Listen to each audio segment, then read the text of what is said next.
You suck at drawing boxes. Congratulations and welcome to the club. That was the case for me as well for a long time, but I still wanted to practice my 3D drawing skills, so I had to develop an exercise that was equally useful but not as taxing and precise as drawing boxes, and that all started with tree stumps. So buckle up, because by the end of the video I will have completely revolutionized the way you think about 3D drawing and why stumps are so important in your journey. Let's go. Let's say you have something that's like a trunk, or you can draw some trunks somewhere. I want you to start by imagining the top surface and the bottom surface. The bottom surface would be like where that meets with the roots are meeting with the floor. So you imagine the ground plane. If you need to draw it, you can draw it. Imagine the like splatty form, and then you basically connect them. They don't have to be 100% like these. You have license to change them as long as you connect these together. So it's a little more advanced than the cut blobs, because blobs do not have protruding parts. These are slightly protruding because there are roots. So again, it doesn't have to be exactly like that, but I want you get maybe the feeling of it. Trying to understand how the roots go into the ground, so matching that shape like that. So making sure this is maybe something like this. We get roughly the same movement. I also want to be aware of how this is situated in space, not just how it articulates in space. So this is kind of below us considerably, so we see something like that.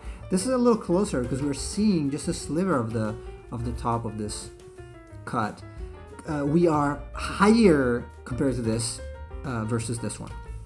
I want you to focus for this exercise specifically on seeing the different planes. This is not straight, so this is not straight cut. So straight cut would be like the one I did, and this is the plane that would probably have something like that. It's not really straight. So I'm indicating here the vertical cut.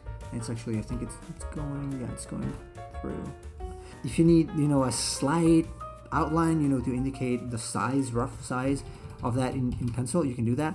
But ideally you do it in pen, because the mistakes, you can work around. Like if I didn't have that digital, okay, so I pretend I did that, I can still, actually I'm not going to erase now because it wouldn't be fair since you do it in pencil or pen on paper. I can still adapt that. You don't have to be again 100% faithful to that.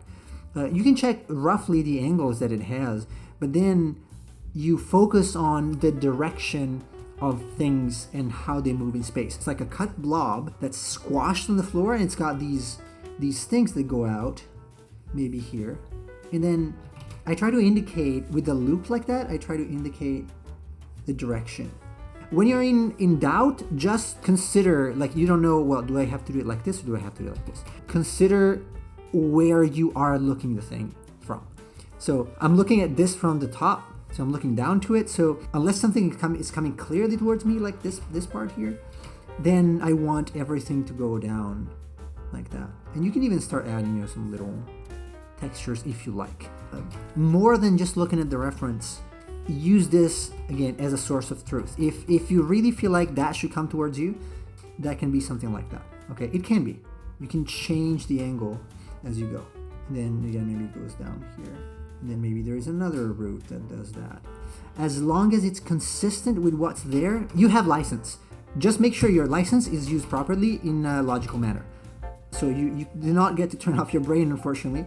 You can also add, extra stuff on top. You can start inserting, I don't know, some little moss or something if you like. If you want to make it a little more visually appealing, it's not the point of the exercise. The point of the exercise would be understanding where these forms go in space.